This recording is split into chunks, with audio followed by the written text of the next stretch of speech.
Bab 1591, Gejianan. Nama, Sistem Bintang Ilahi Penulis, Serif Kucing Bunga. Plus mematikan mengatur ulang, www.novelhall.com, pembaruan tercepat dari bab terbaru Sistem Bintang Tingkat Dewa. Yun Liang, jangan bicara tentang saudara iparmu seperti ini. Li Yanhong menghela napas dan berkata, kakak iparmu. Meskipun dia tidak berpendidikan tinggi, dia sebenarnya orang yang sangat pintar, kalau tidak, dia tidak mungkin memulai dari awal. Mengembangkan bengkel kecil hingga skala saat ini. Sebenarnya, dia putus sekolah tahun itu. Bukan kakak iparmu yang tidak mau belajar, tetapi karena kondisi keluarganya, tidak mungkin begitu banyak anak bisa bersekolah. Kalau tidak, dia tidak bisa kuliah demi Xiao Hui. Kamu hanya bisa mengatakan bahwa kuliah adalah penyesalan terbesar dalam hidupmu untuk kakak iparmu. Kalau tidak, dia tidak bisa terus mengatakan kepadaku bahwa jika dia kuliah, perusahaan di rumah pasti berkembang lebih baik dari sekarang. Meskipun sekarang, kakak iparmu mungkin tidak benar. Tetapi kamu juga bisa mendengar dari sini, dia memiliki harapan besar untuk masa depan Xiao Hui. Li Yunliang menghela napas dan berkata, lalu, apa yang kamu ingin aku lakukan? Rencanaku sebenarnya tidak penting, itu terutama tergantung pada niat saudara iparmu. Aku seharusnya berdiri di sampingmu dan mencoba membujuknya. Tetapi saudara iparmu baik-baik saja untuk sementara waktu dan kamu tahu bahwa aku itu terutama karena aku takut membuatnya kesal lagi. Jadi tunggu saudara iparmu kembali. Jangan terlalu banyak bicara menentangnya. Yang terbaik adalah bersikap lembut. Jika dia ingin tidak setuju, jangan berdebat dengannya. Biarkan saja dan tunggu dia tenang. Aku akan berbicara dengannya lagi. Karena ini sudah terjadi, aku tidak bisa terburu-buru. Petik 2. Baiklah, sekarang sudah seperti ini, kamu dapat melakukan apapun yang kamu katakan. Hati nurani Li Yun tidak berdaya. Tampaknya masalah ini harus diteruskan oleh saudara iparnya. Kakak ipar Li berbicara sebentar, tetapi berhenti ketika mereka mendengar suara kunci membuka pintu. Seharusnya saudara iparmu yang kembali. Jangan lupa bahwa kita sudah mengatakan ya sebelumnya. Li Yanhong bergegas. Oke, aku tidak bisa lupa. ... Ketika Gejianan memasuki rumah, dia melihat sepasang sepatu pria di pintu, sebaliknya dia melihat ke dalam dan mengikuti. Yun Liang ada di sini. Kakak iparku sudah kembali. Li Yun Liang berdiri. Li Yanhong menyambutnya tanpa berkata apa-apa. Pertama-tama dia melihat keluar pintu dan berkata, di mana Xiao Hui? Aku tidak tahu harus kemana. Gejianan tampak sedikit muram. Jadi kamu tidak mencarinya. Li Yanhong mendengar ekspresi tidak senang. Tidak menemukan. Mengapa kamu tidak menemukanku? Mengapa kamu tidak menemukannya? Lupakan saja. Biarkan saja dia. Dia ingin kembali dan dia sudah kembali. Gejianan berbicara, mengganti sandalnya, dan berjalan ke kamar. Apakah kamu di sini? Petik 2. Sudah lama tidak bertemu. Kakak ipar, apa kabar? Baiklah. Sebenarnya, penyakitku adalah urgensi untuk datang.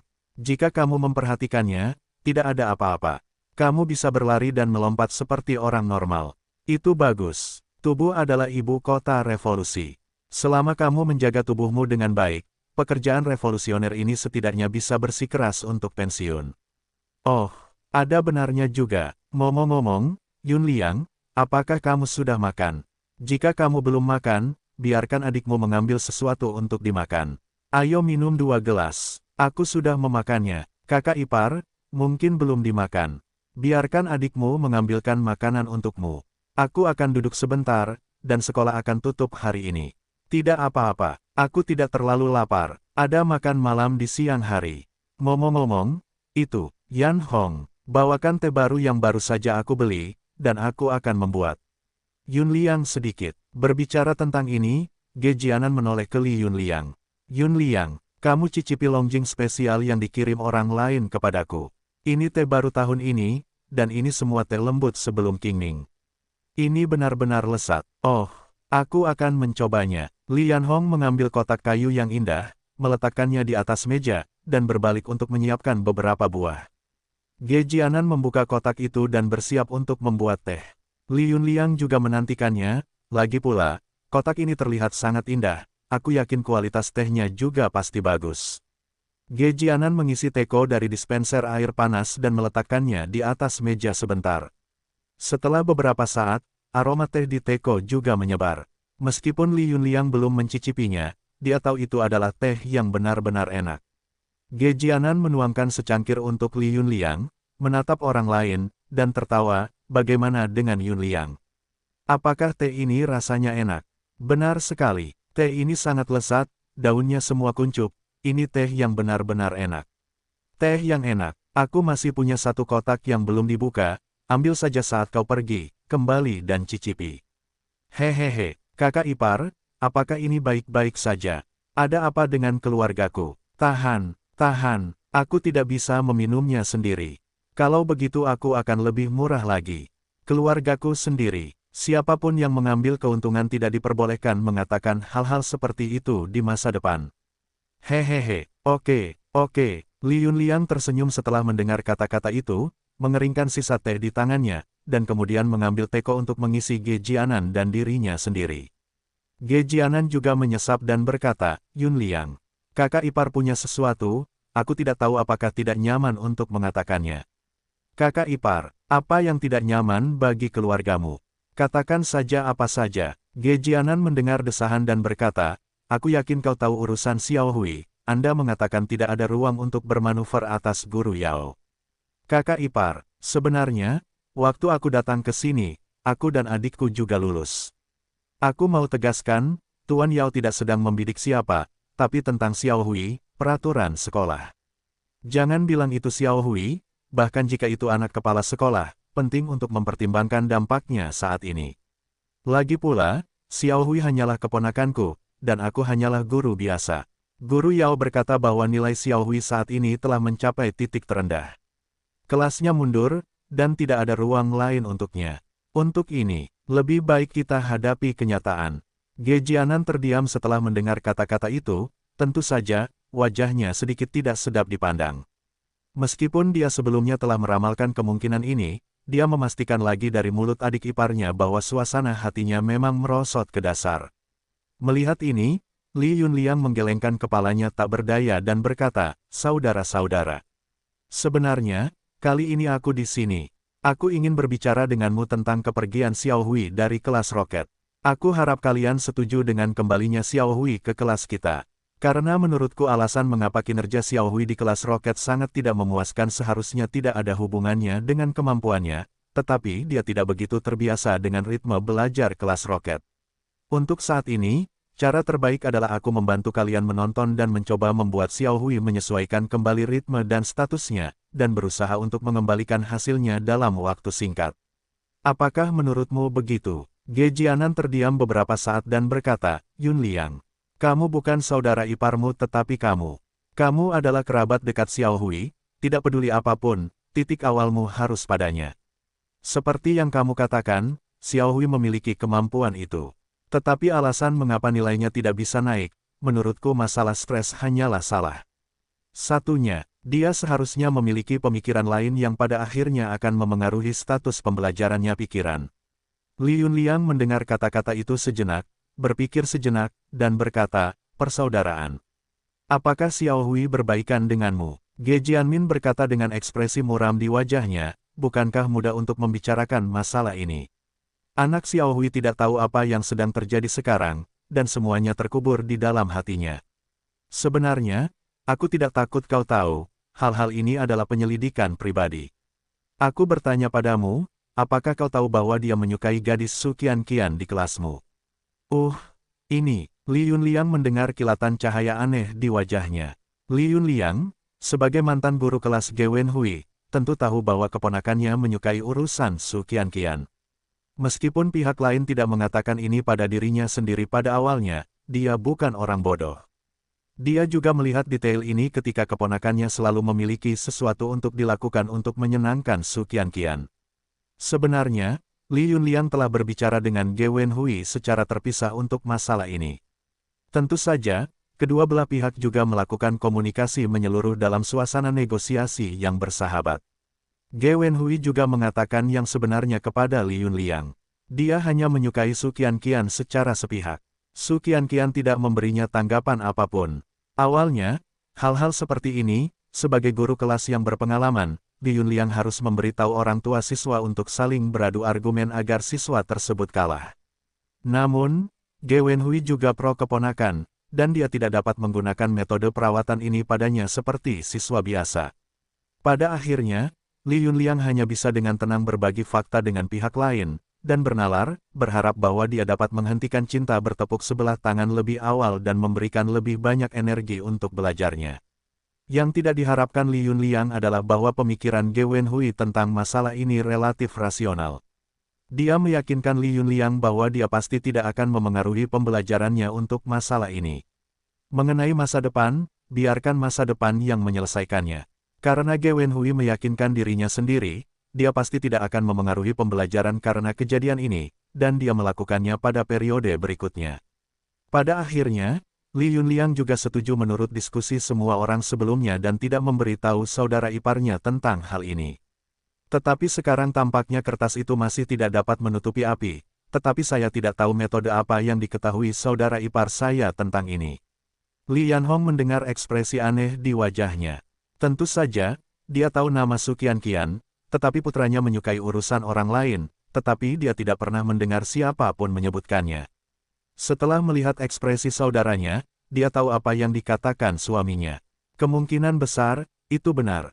Setelah setengah hari, dia ditutup matanya sendiri. Li Yanhong berpikir bahwa itu tidak menyenangkan, dan berkata, Yunliang, apakah benar-benar ada hal seperti itu? Lalu mengapa kamu tidak memberitahuku? Li Yunliang tersenyum pahit dan berkata, kakak, bukannya aku tidak memberitahumu, tapi Xiao Hui, dia memohon padaku untuk tidak memberitahumu.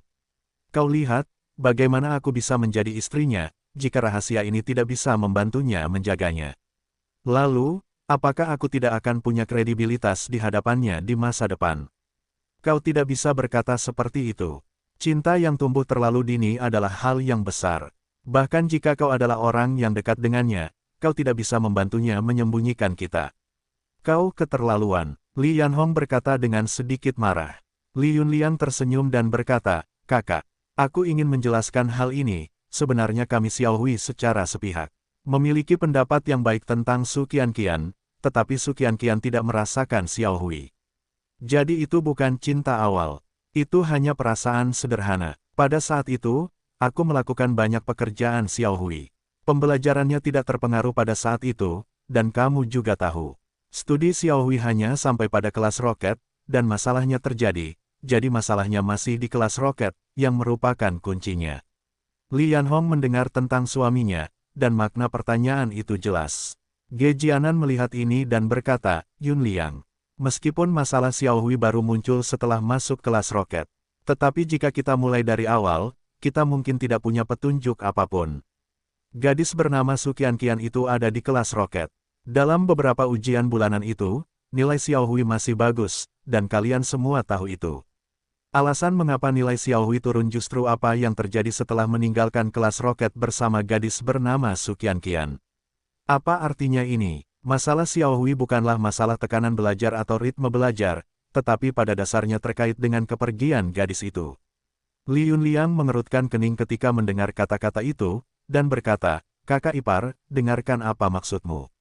Apa yang pasti terjadi pada Xiao Hui dan Su Qianqian ketika mereka belajar di kelas 5?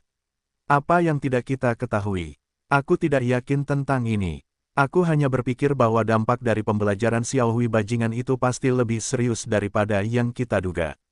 Kakak ipar, ketika Su Qianqian berada di kelas roket, dia pensiun karena nilainya turun menjadi 100 atau lebih.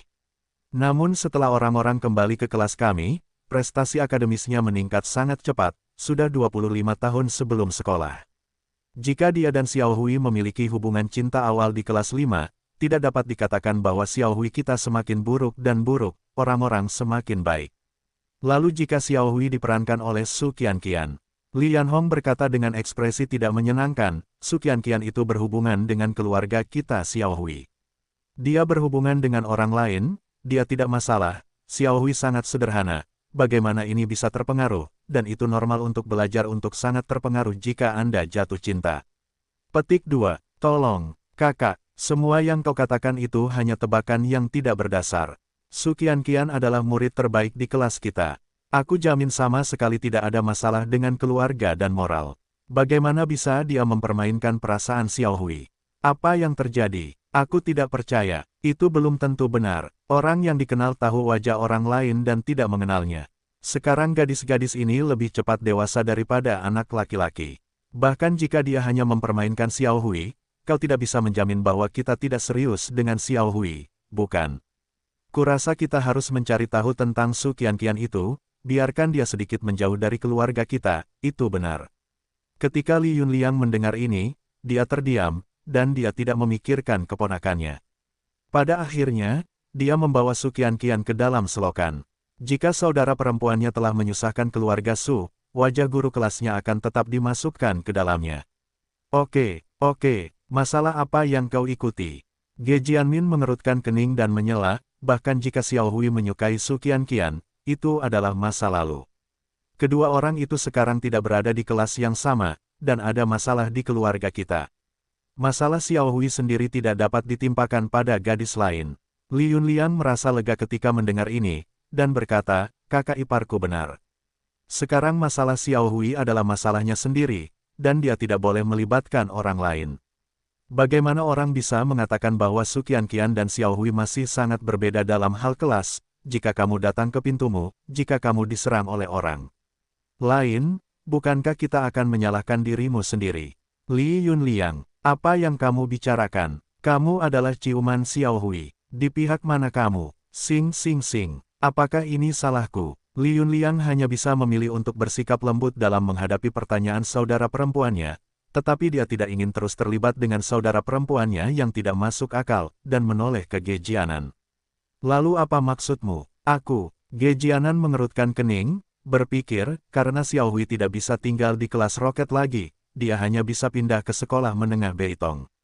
Aku punya teman sekelas di sana sebagai direktur kantor urusan akademik. Dia berkata bahwa dia bisa memberi Xiao Hui kesempatan untuk belajar di kelas roket dan melihat apa yang terjadi. Li Yunliang berkata dengan tergesa-gesa, kakak ipar, kamu harus memikirkannya. Tekanan kelas roket di sekolah menengah Beitong sangat terkenal di kota kita. Xiao Hui bahkan tidak bisa beradaptasi dengan kelas roket sekolah kita. Kamu biarkan dia pergi ke Beitong untuk belajar, bukankah itu lebih tidak nyaman? Sekarang untuk Xiao Hui, kuncinya adalah lingkungan belajar yang lebih santai untuk menyesuaikan kondisinya, daripada terus menekannya. Jika Anda melakukan ini, Anda kemungkinan besar akan menghancurkannya. Ge Jianan berkata, saya sudah mengatakannya. Masalah Xiao Hui sekarang bukanlah masalah stres, tetapi gangguan dari gadis bernama Su Qianqian. Jika Xiao Hui kembali ke kelas Anda untuk pergi ke kelas, itu tidak akan terjadi lagi dengan itu. Apakah Su Qianqian datang bersama? Bukankah masalahnya kembali ke titik semula? Apakah lebih sulit untuk dipecahkan?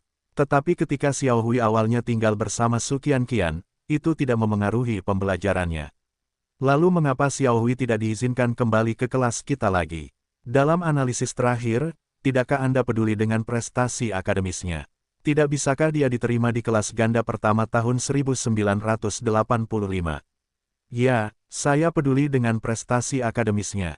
Tetapi saya juga peduli dengan perkembangan masa depannya. Membiarkannya kembali ke kelas Anda dengan Su Qianqian itu sama saja dengan menyetujui kesempatan mereka untuk jatuh cinta lebih awal.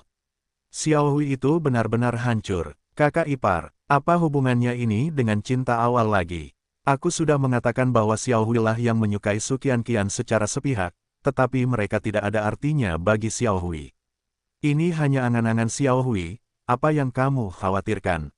Cinta tak berbalas. Aku bahkan lebih khawatir. Hubungan sepihak ini adalah investasi sepihak, dan aku ingin mengatakan bahwa itu lebih berbahaya daripada cinta awal. Sekarang Xiao Hui begitu curiga pada Su Qianqian itu. Masa depan memiliki pasang surut yang begitu besar. Xiao Hui kembali ke kelasmu, keduanya semakin dekat, dia tidak akan terpengaruh oleh gadis itu. Pada saat itu, dia mungkin ingin berpikir lebih liar. Itu bahkan dapat menyebabkan konsekuensi yang lebih serius. Jadi mereka berdua harus berpisah sekarang. Ya kalau begitu, aku lebih suka Xiao Hui mengulanginya di tahun mendatang, atau biarkan dia menjadi seorang gadis dan bejat. Kakak ipar, kamu terlalu berlebihan. Bahkan jika belajar Xiao Hui untuk sementara menjadi masalah, apa hubungannya ini dengan degenerasi diri? Bagaimana bisa baik-baik saja? Dengan status Xiao Hui tahun ini, apa yang harus dilakukan ketika hasil ujian masuk perguruan tinggi tidak ideal. Pada saat itu, Su Qianqian naik ke kelas pertama pada tahun 1985, apa yang akan dilakukan Xiao Hui?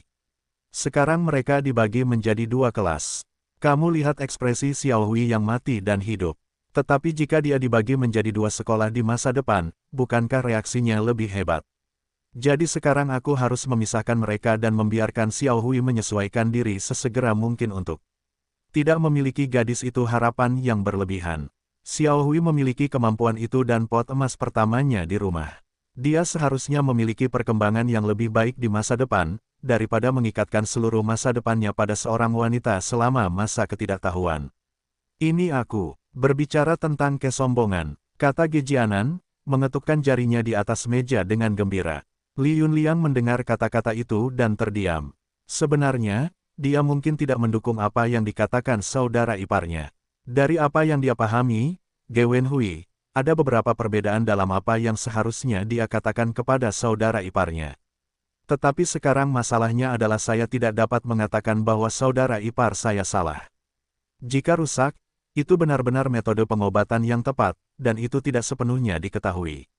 Dapatkah? Li Yunliang memikirkan hal ini dan berkata, kakak ipar, Yang Tang berhenti mendidih, meskipun dapat menyelesaikan masalah Xiao Hui saat ini, tetapi kemungkinan akan ada lebih banyak masalah besar di masa depan.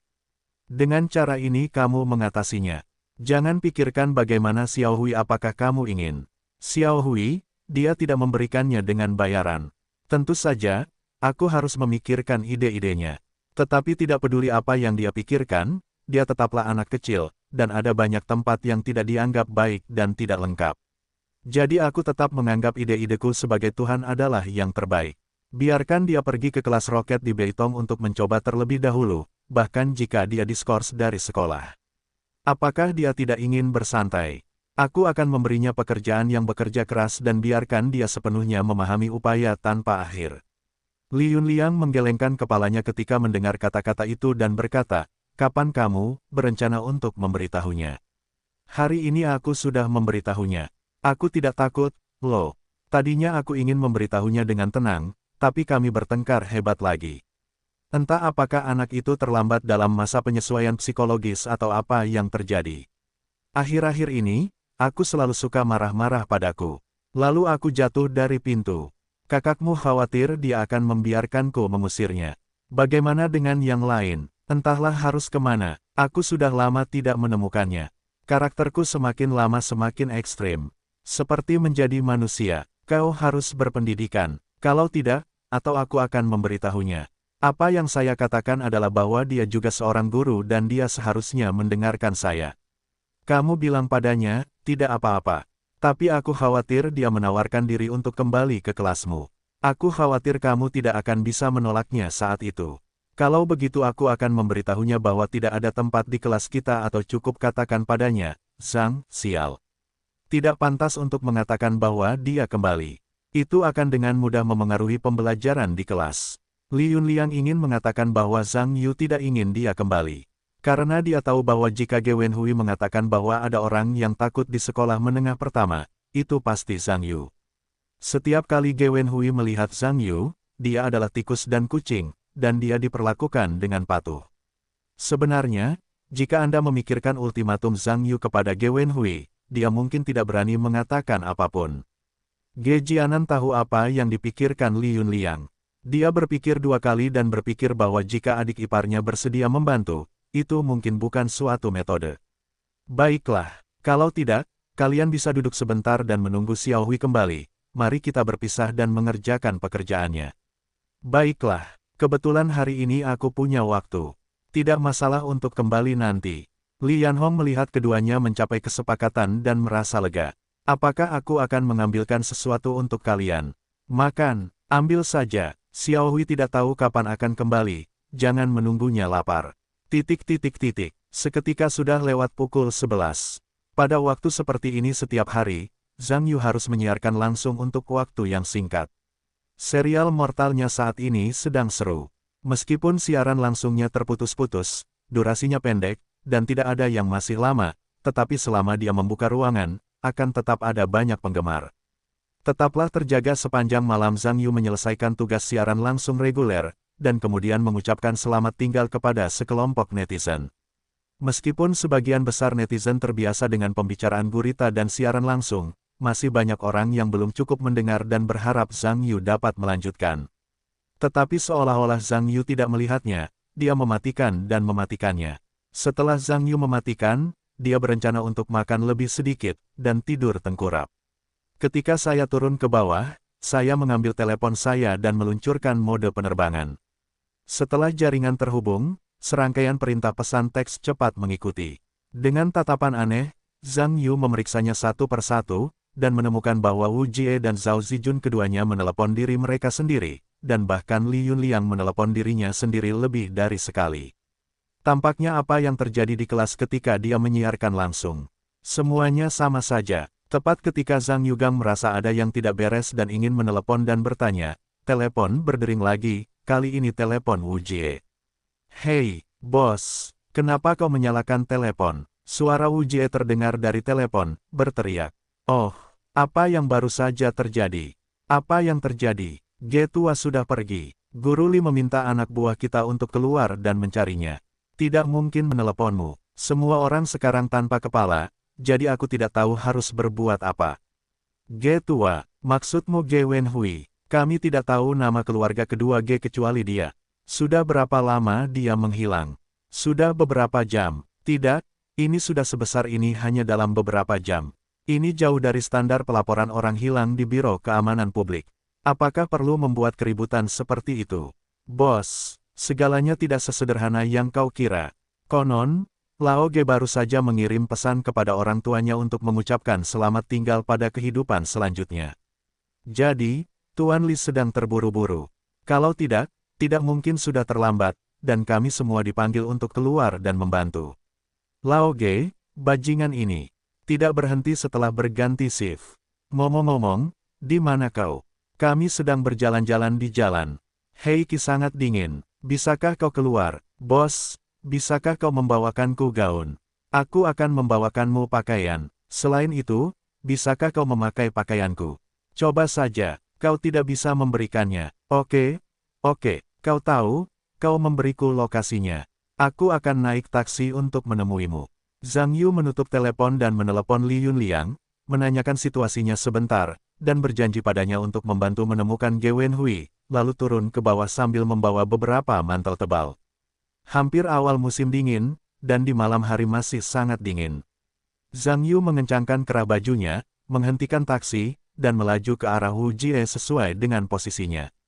Ketika Zhang Yu menemukan beberapa orang dari Wu Fati, mereka berdiri di tempat yang sama, dan melihat sekeliling, satu persatu, dengan pipi merah.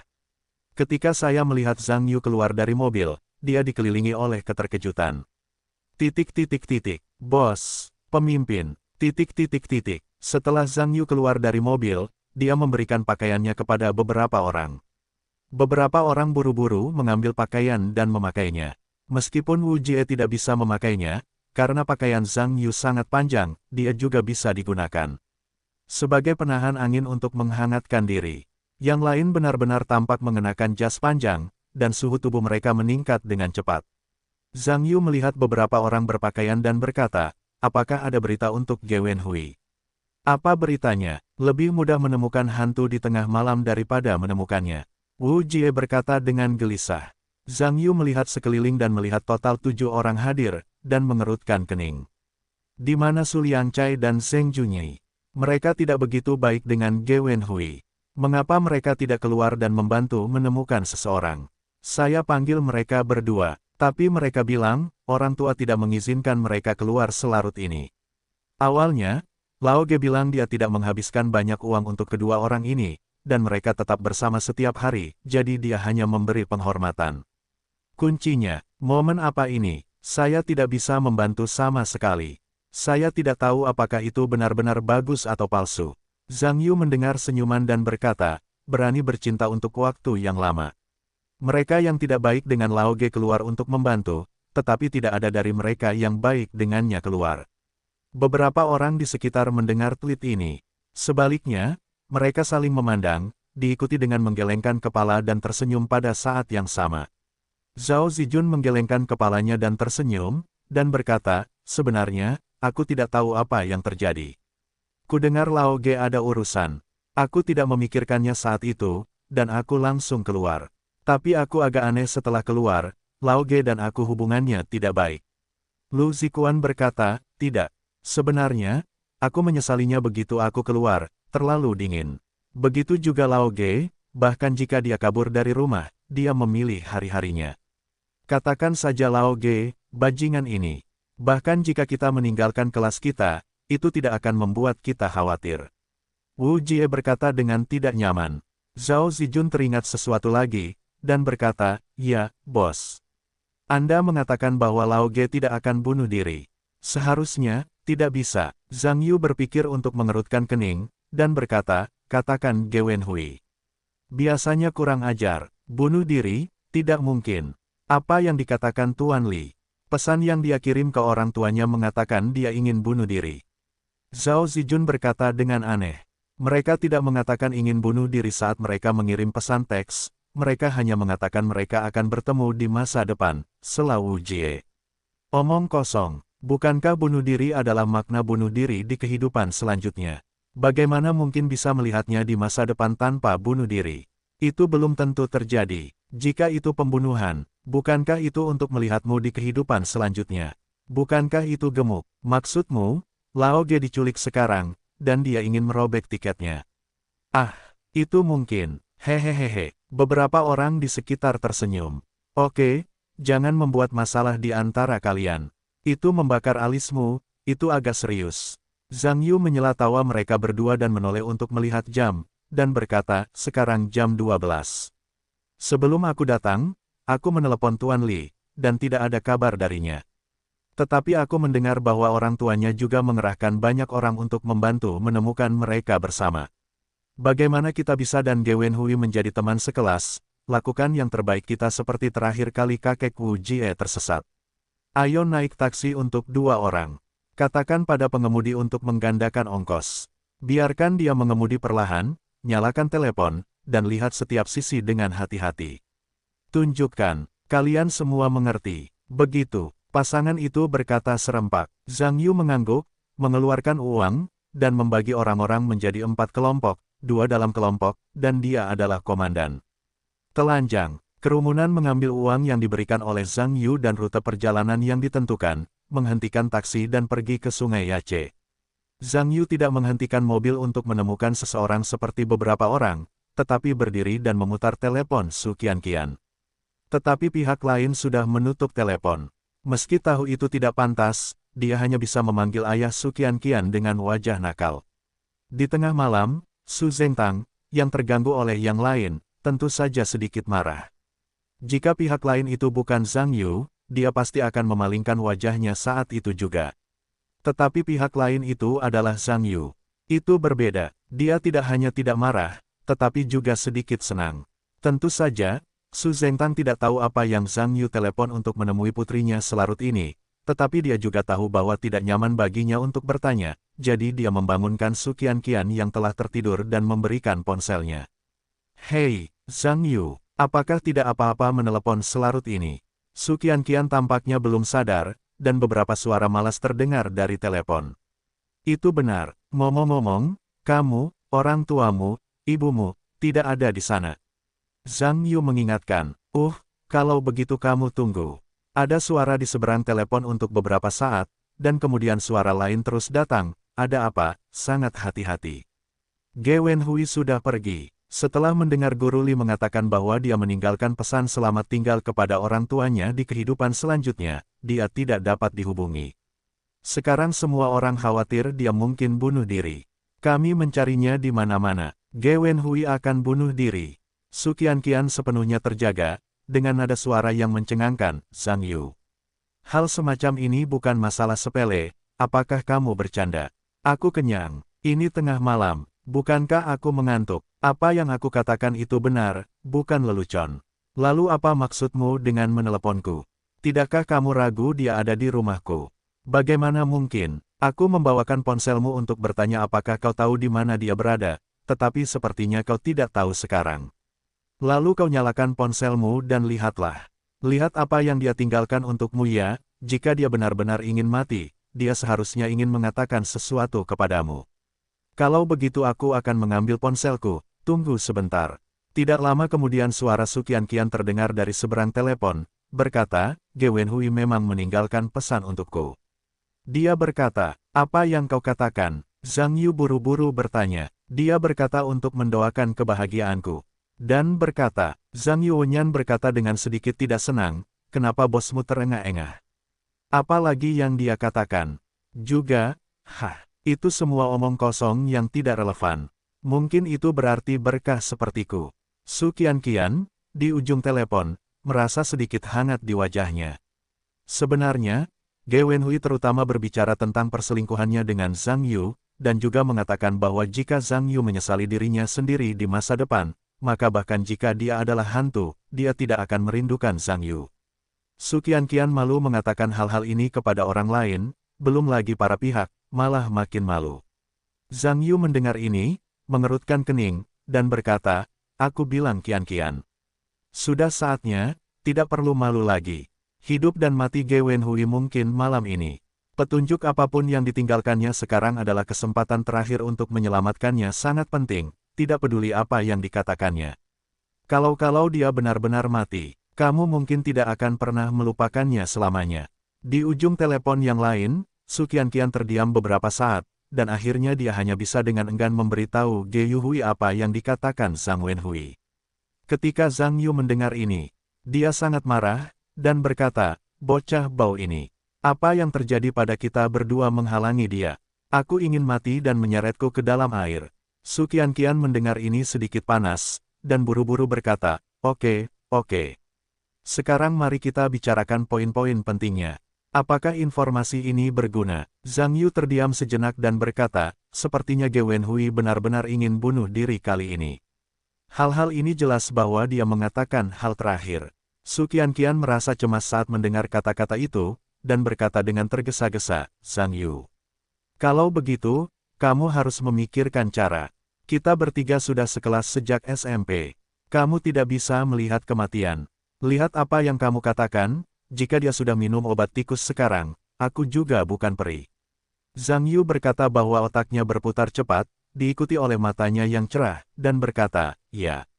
Ada apa? Su Qianqian buru-buru bertanya, karena Ge Wenhui tidak ingin hidup lagi, dia masih mengingat dua hal kita, maka kita akan memberinya sesuatu untuk ditambahkan. Tinggalkan pesan padanya dan katakan bahwa aku menyukai wanita lain sekarang. Kamu sedih dan tidak ingin hidup. Sekarang, biarkan dia mengambil berkah itu dan memberkati wanita lain. Kamu memintaku untuk memberitahunya itu. Bagaimana mungkin? Su Qianqian sangat marah ketika mendengarnya.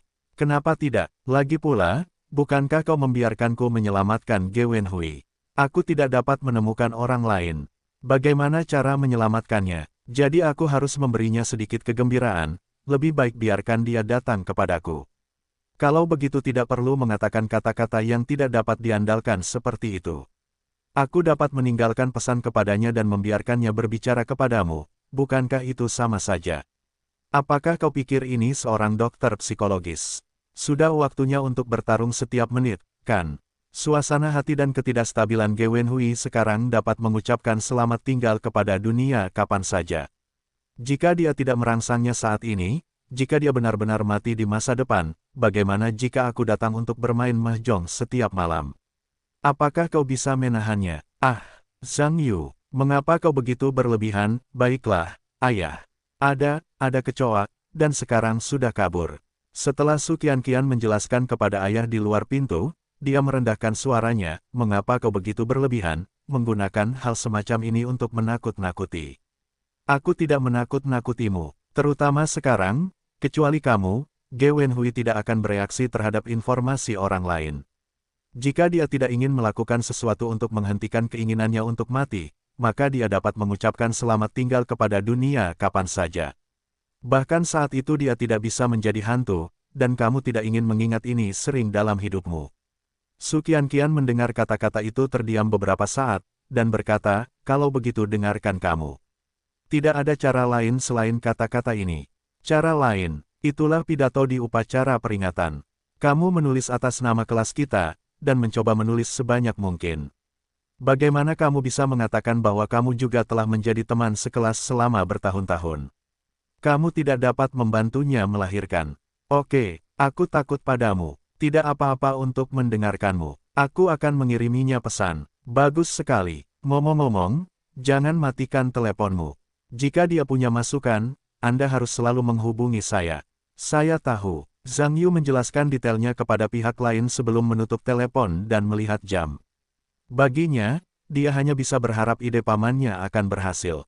Zhang Yu membuka posisi ponsel lagi, melihat lokasi Wu Jie dan yang lainnya, lalu mengeluarkan alamat baru dan area pencarian masing-masing, sehingga beberapa dari mereka memperluas pencarian mereka. Sekitar 20 menit kemudian, telepon berdering. Zhang Yu mengangkat telepon. Meskipun menunjukkan nomor yang tidak dikenal, dia merasakan sesuatu dan memilih untuk menghubungkannya.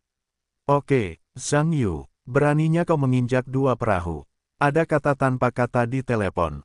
Begitu Zhang Yu mendengar suara pihak lain, dia tahu siapa itu, tetapi dia dengan sengaja berkata, siapa kau? Siapa aku? Kau tidak dapat mendengar siapa aku. Aku Ge Wenhui. Ge Wenhui berkata dengan sedikit kegembiraan.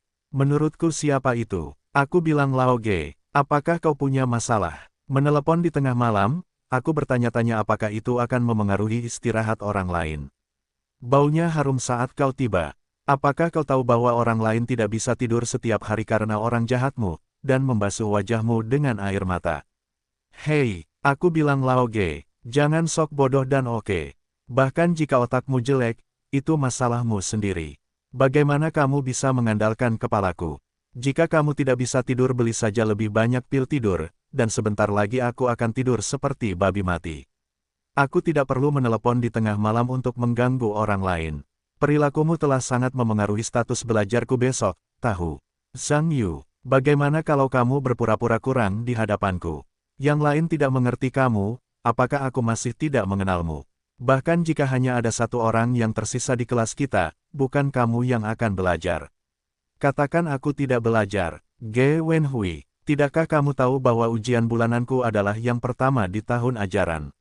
Bagaimana dengan tempat pertama? Zhang Yu, jangan berpuas diri. Bahkan penampilan terbaikmu tidak akan menebus karaktermu yang buruk.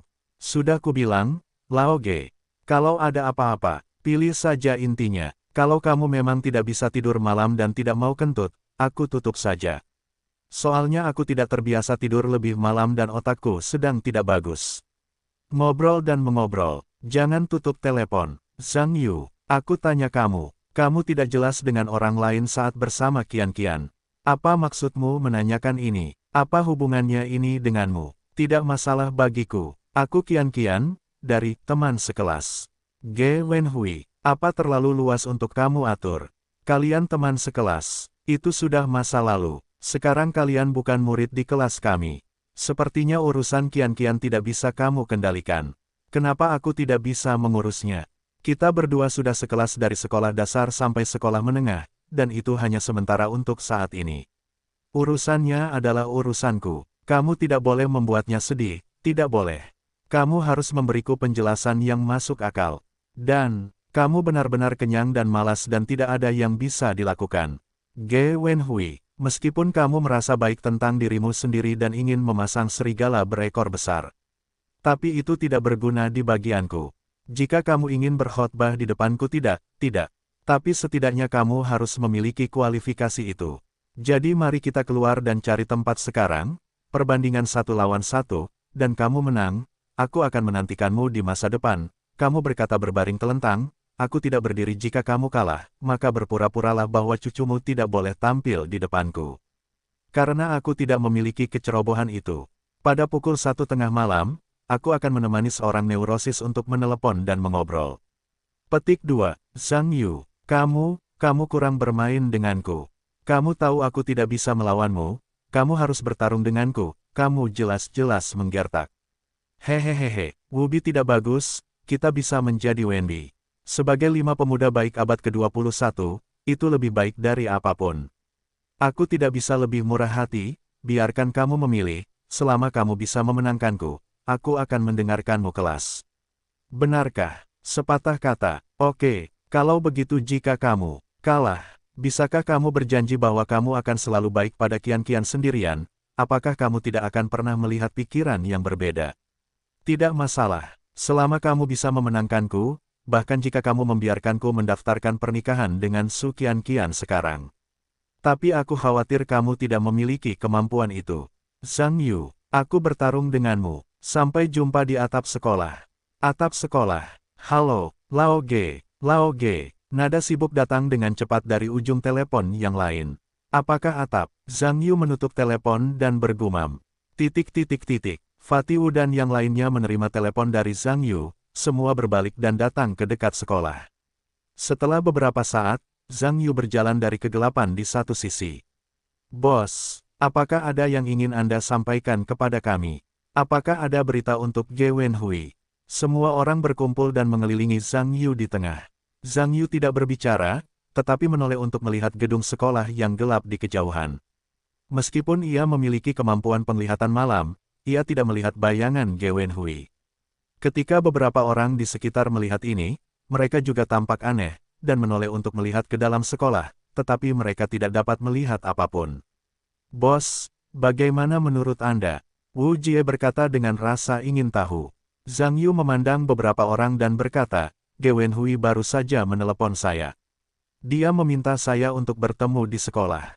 Beberapa orang terkejut ketika mereka mendengar ini, dan melihat refleks yang terkondisi, mereka semua ingin memastikan apakah Ge Wenhui ada di dekatnya. Wu Jie melihat sekeliling dan berkata, apakah Lao Ge bertemu di sekolah? Atap sekolah, kata Zhang Yu, lalu berbalik untuk melihat ke dalam sekolah. Kerumunan itu bahkan lebih terkejut ketika mendengar kata-kata itu.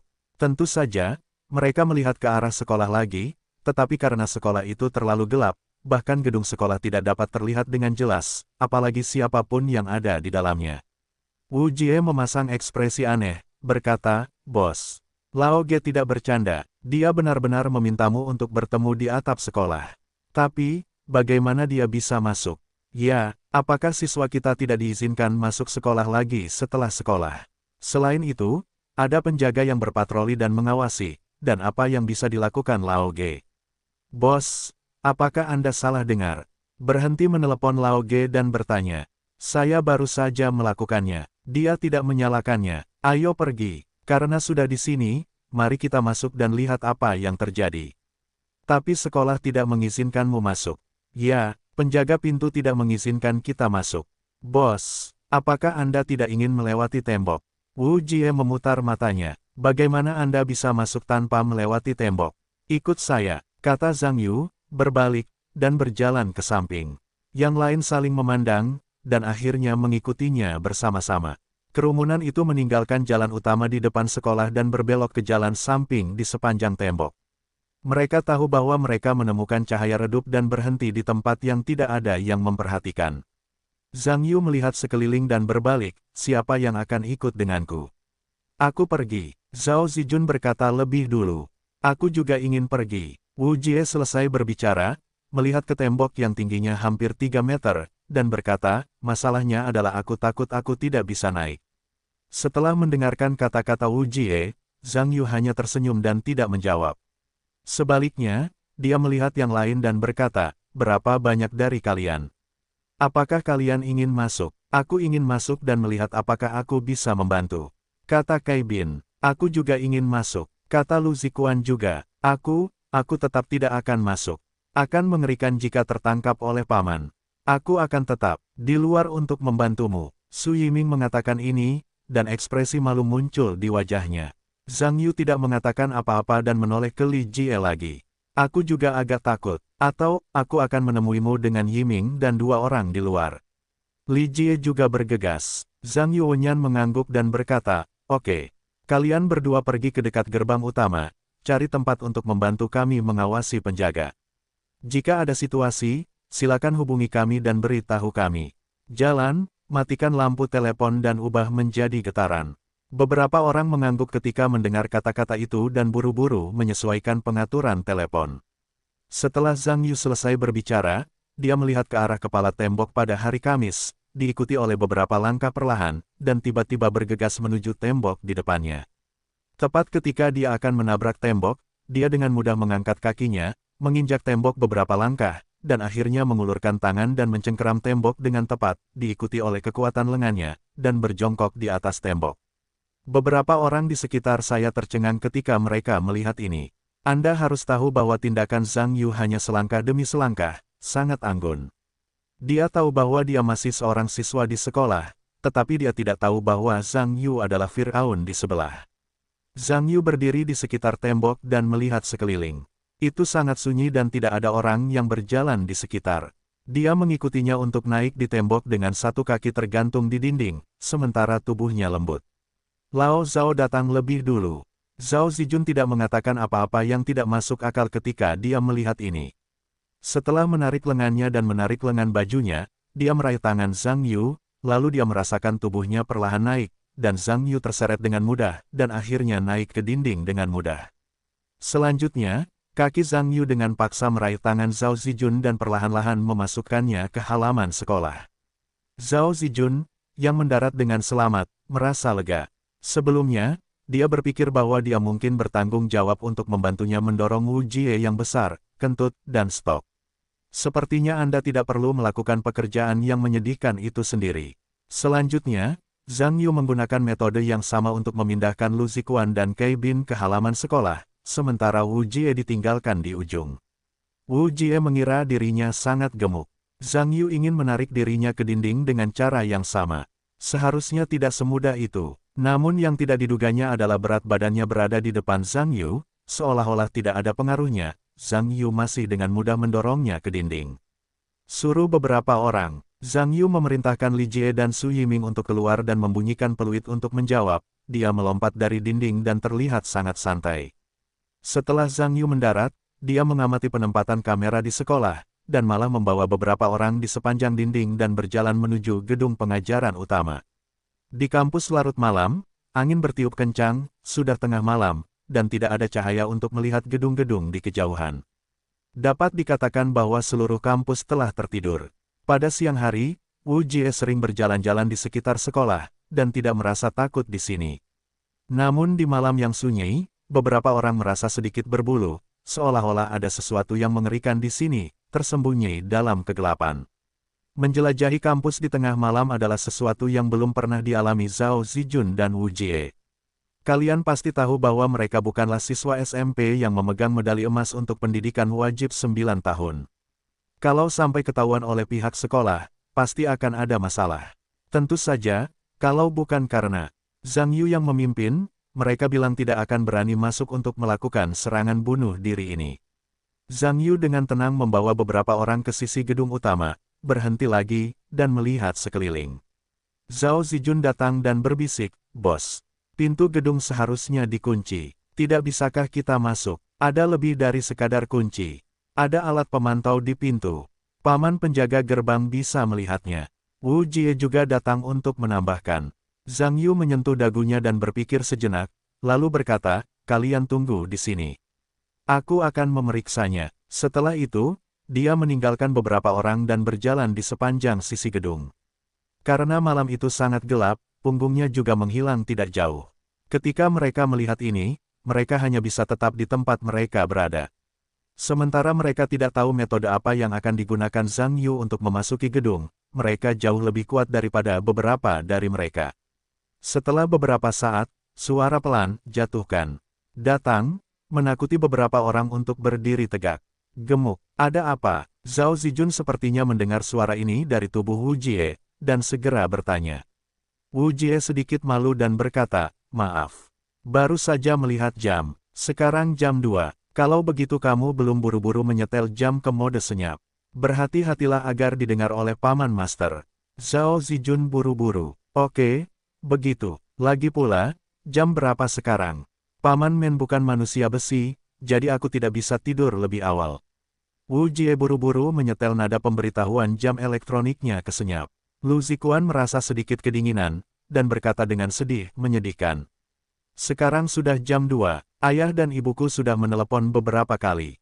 Aku tidak berani menjawab. Apa yang harus kulakukan?" Wu Jie tertawa, "Kau menghalangi cahaya dengan pakaianmu. Tidak apa-apa untuk berbicara pelan.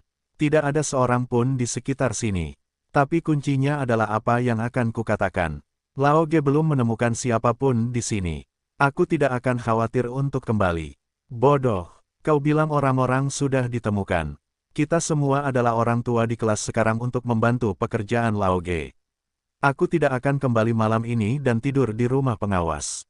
Pergi ke sekolah besok, bukankah sudah berakhir? Ya, kenapa aku tidak memikirkannya? Ngomong-ngomong, apakah kau mengatakan hal yang sama? Tentu saja, Zhao Tua dan aku sudah menyelesaikannya. Siapa yang tahu betapa bodohnya kau? Kau bahkan tidak bisa berbohong. Baik-baik saja, Kai Bin juga berbisik sambil tersenyum dan berkata, sepertinya aku juga bodoh. Aku tidak tahu bagaimana cara memberitahu orang tuaku. Tepat sekali, aku juga menggunakan cara ini.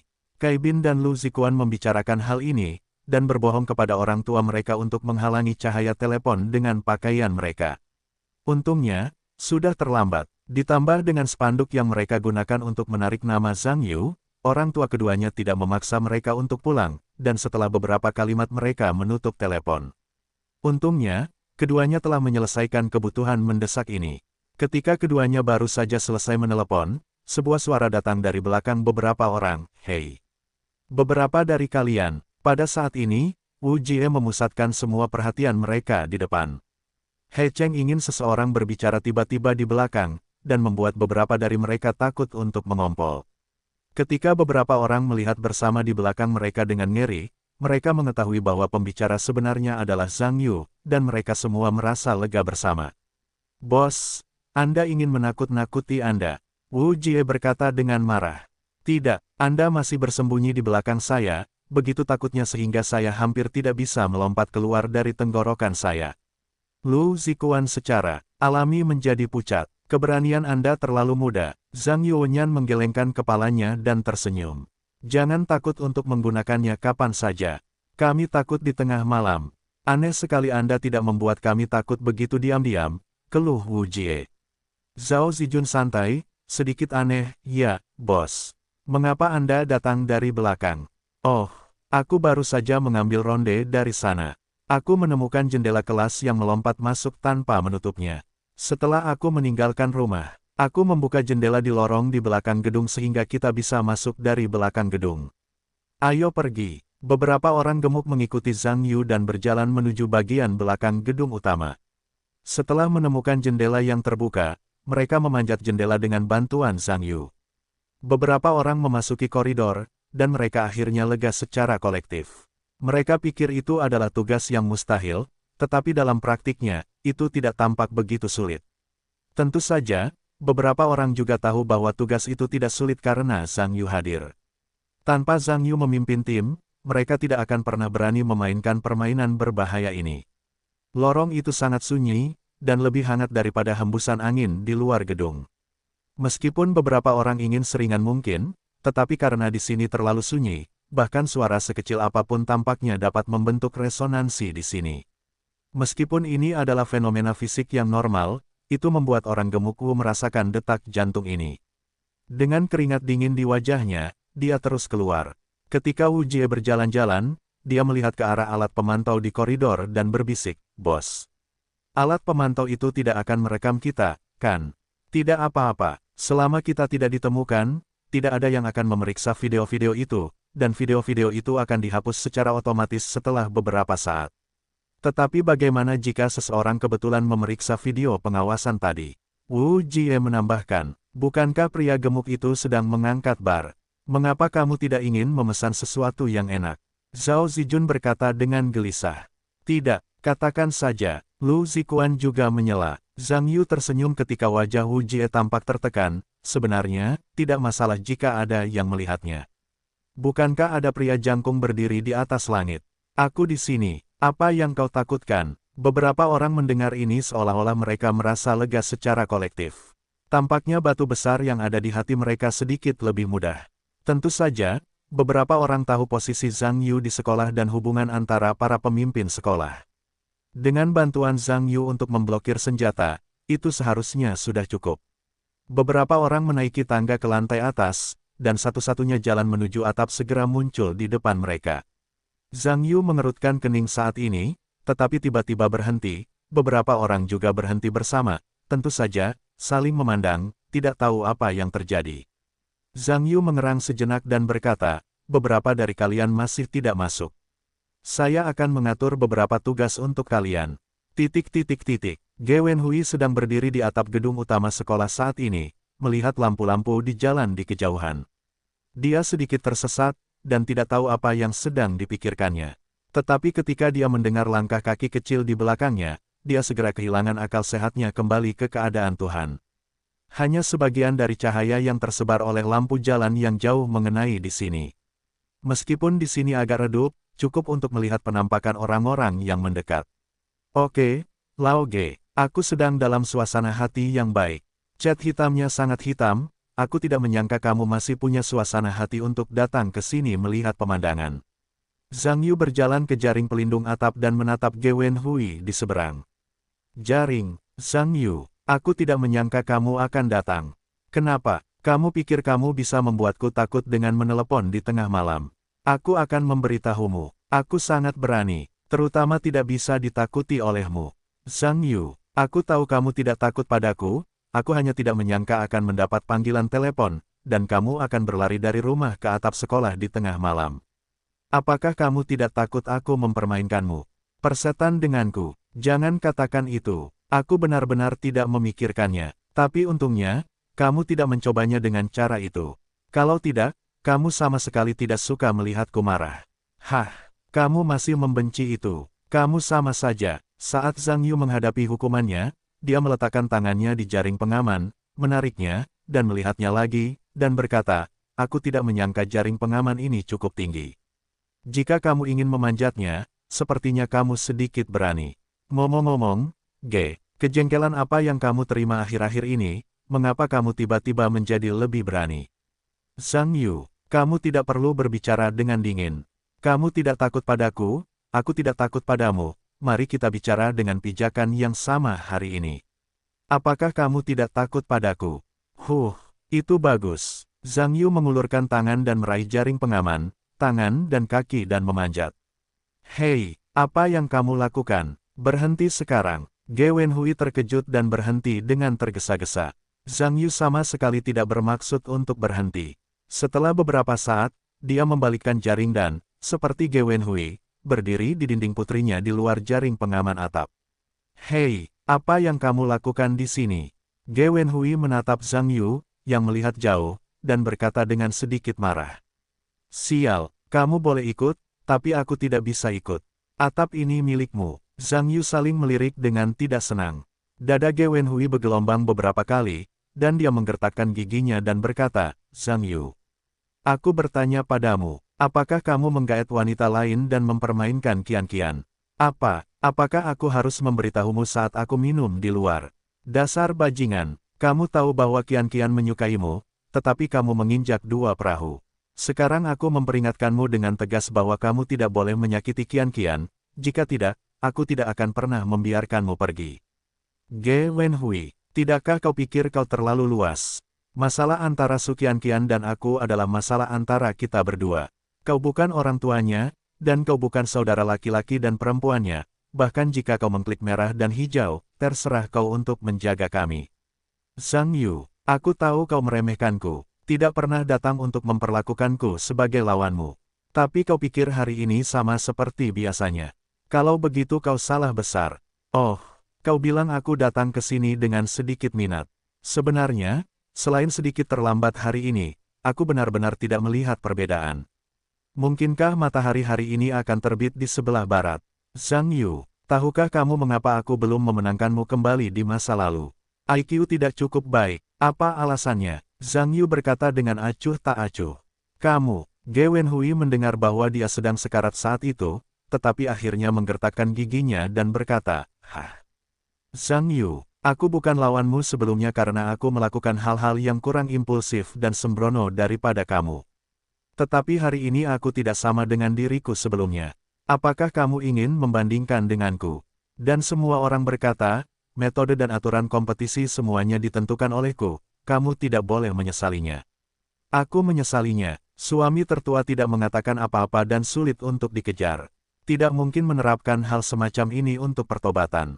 Apa yang ingin kamu bandingkan, katamu?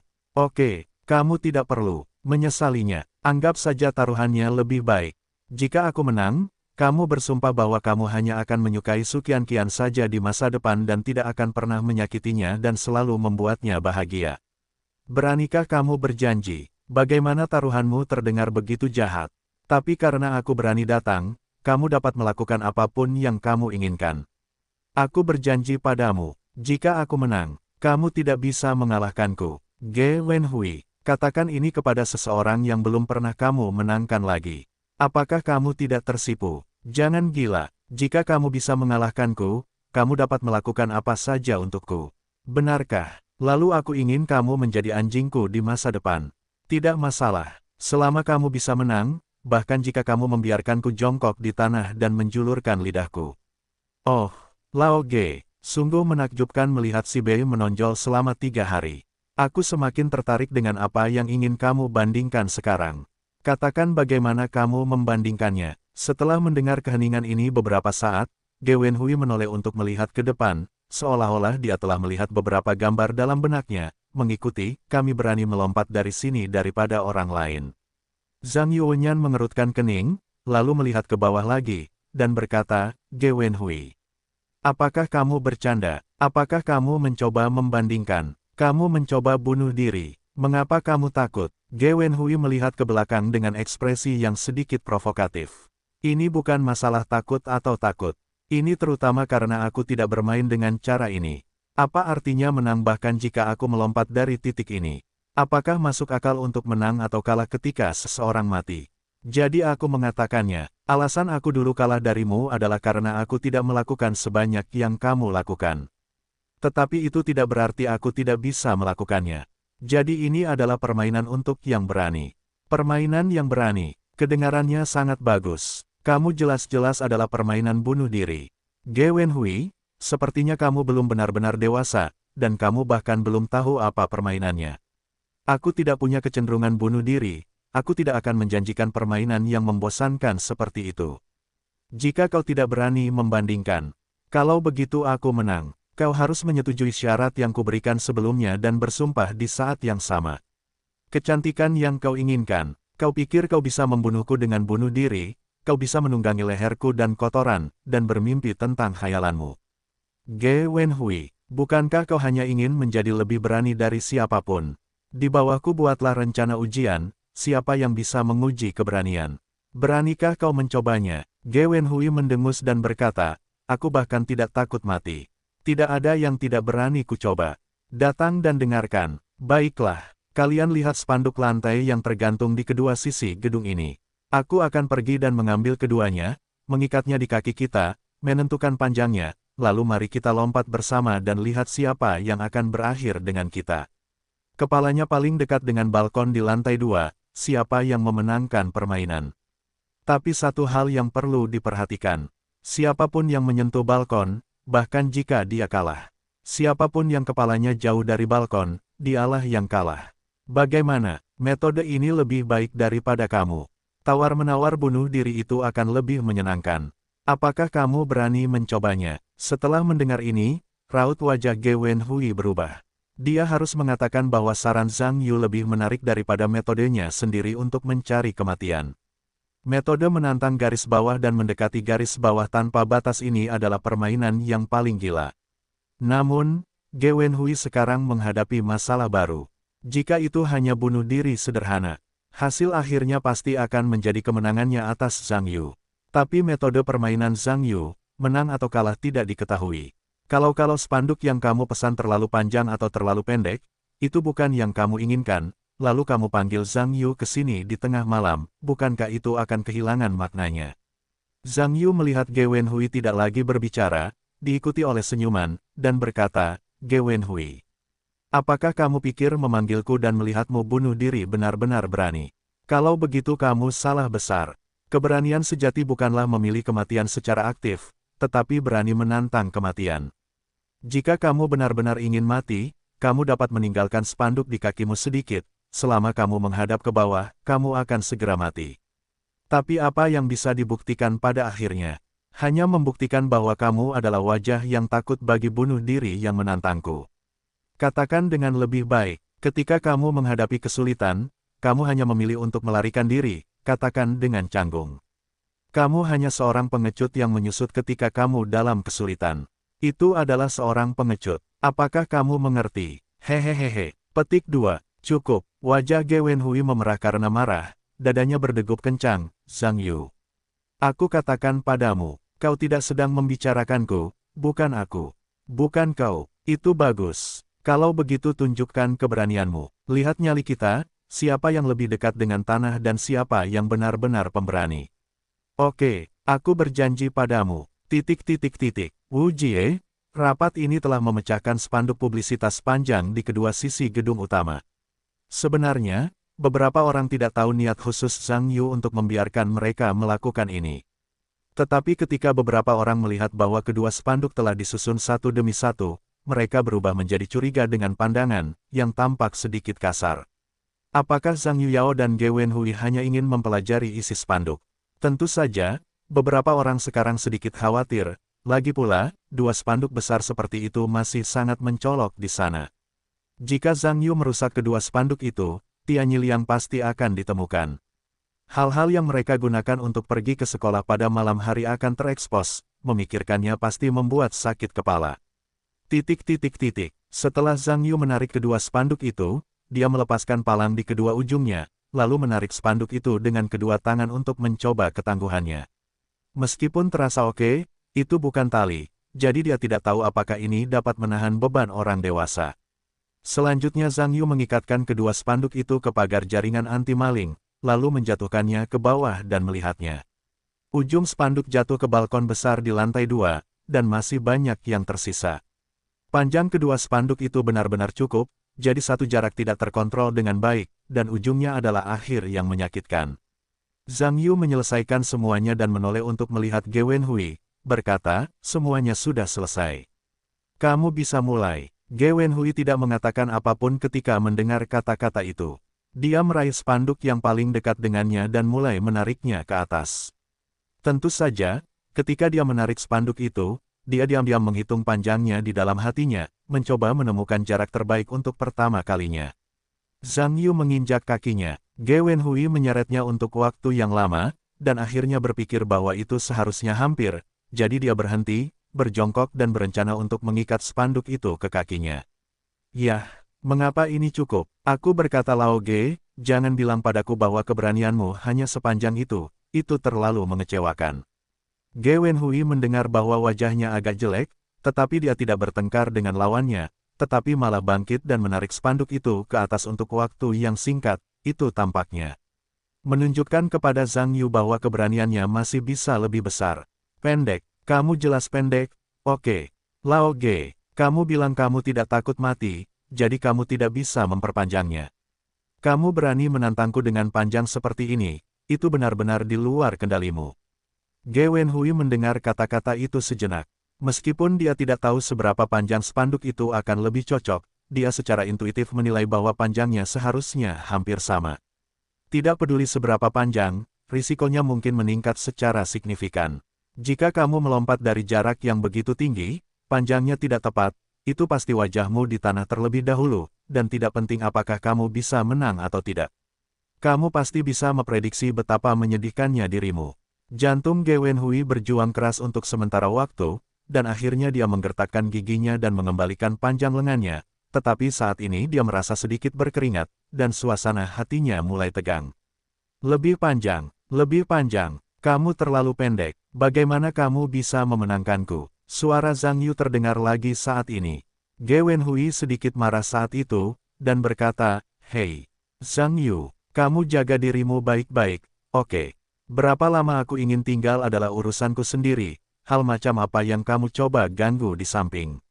Zhang Yu tertawa, hei, jangan bocah menggigit lu, itu, aku tidak kenal orang. Aku tidak takut kamu tidak cukup lama untuk kalah dalam permainan. Hati macam apa yang kamu miliki? Aku pikir yang terburuk adalah anakmu. Kamu ingin melihatku jatuh hidup-hidup, kan? Lao Ge, kamu harus memiliki hati nurani yang baik ketika berbicara. Jika aku ingin melihatmu jatuh hidup-hidup, ketika kamu hendak melompat dari gedung tadi, aku akan menjadi penonton yang baik. Jelas? Aku menghentikanmu dengan menarik palang, aku berjanji untuk melompat dari gedung bersamamu, bukankah aku akan kenyang? Ge Wenhui juga mendengar ini. Kamu harus tahu bahwa Zhang Yu tidak dapat mengatakan bahwa itu salah, tetapi upaya pihak lain untuk membuat dirinya lebih lama juga membuatnya merasakan kebencian yang kuat, dan itu normal bagi Sia-Xia untuk bahagia.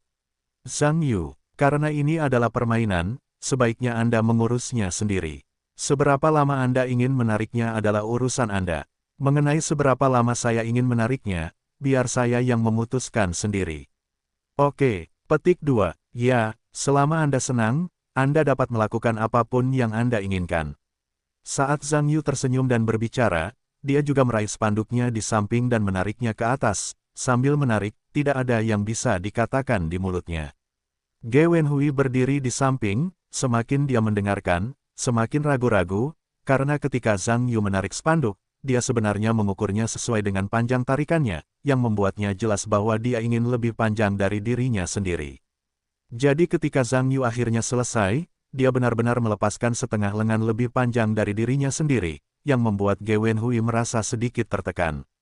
Zhang Yu telah meninggalkan jarak yang begitu jauh. Meskipun Ge Wenhui belum mengukurnya, itu pasti lebih panjang dari dirinya sendiri. Selain itu, tinggi Zhang Yu juga lebih tinggi dari dirinya sendiri. Jika dia benar-benar melompat, selama wajahnya tidak menempel, dia pasti lebih panjang dari dirinya sendiri. Lalu, bukankah dia akan kalah dalam permainan ini? Zhang Yu telah mengikatkan spanduk di kakinya saat ini. Setelah mengikatnya, aku bangkit dan tertawa. Usia berapa ini? Ayo lompat maju mundur, atau lompat bersama 1, 2, 3. Ge Wenhui tidak berbicara, tetapi terdiam beberapa saat, dan tampaknya sedang membuat keputusan di dalam hatinya. Untuk waktu yang singkat, dia menundukkan tubuhnya, melepaskan spanduk yang diikatkan di kakinya, dan bergerak mundur sejauh sekitar 1 lengan, tampaknya mencari jarak yang lebih dekat ke tanah daripada Zhang Yu.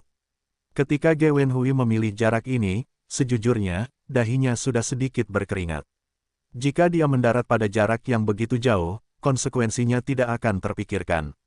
Yang tidak diharapkan Ge Wenhui adalah bahwa dia baru saja mengikat spanduk, dan ketika dia mendongak, dia melihat Zhang Yu juga melepaskan spanduk di kakinya, dan benar-benar bergerak turun sejauh 1 lengan, yang lebih panjang dari panjangnya sendiri.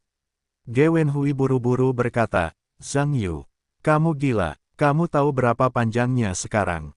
Kamu mau bunuh diri, kalau begitu aku tidak mau. Tapi aku mau menang, kalau kamu mau menang, kamu ambil risiko. Zhang Yu berkata dengan acuh tak acuh. Ge Wenhui mendengar ini, menggertakkan giginya, dan menurunkan spanduk di kakinya lagi, seolah-olah dia ingin membuktikan bahwa selama Zhang Yu berani, dia juga akan berani.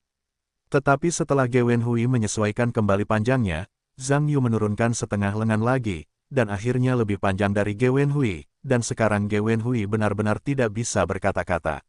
Sebenarnya, Ge Wenhui sekarang merasakan sedikit ketakutan di dalam hatinya, karena panjangnya terlalu panjang, dan tidak berlebihan untuk mengatakan bahwa itu melampaui batas hatinya. Secara alami, dia terus-menerus menundukkan kepalanya ke tanah. Setelah benturan, diikuti oleh gambar berdarah. Zhang Yu tersenyum dan berkata, sudah berapa lama?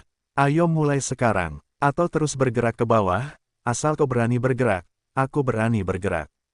Kau benar-benar gila, Ge Wenhui berkata sedikit marah. Hei, kau tahu betapa buruknya aku sekarang. Sudah terlambat, berhenti bicara omong kosong, cepat dan lompat. Zhang Yu tersenyum bangga. Ge Wenhui mendengar getaran dari tubuhnya, dan sepertinya dia tidak bisa lagi menahan rasa takut yang besar yang muncul dari hatinya. Sebenarnya, Ge Wenhui telah lama duduk di atap sekolah hari ini. Pikirannya terus-menerus berputar-putar dengan perasaan sekarat. Untuk sementara waktu, dia merasa telah menghilangkan rasa takutnya dan ingin merasa lega dan meninggalkan dunia ini. Tetapi saya tidak tahu mengapa, Zhang Yu melewati bar untuk waktu yang lama, dia tiba-tiba mulai takut pada kematian, terutama pikirannya mulai muncul terus-menerus.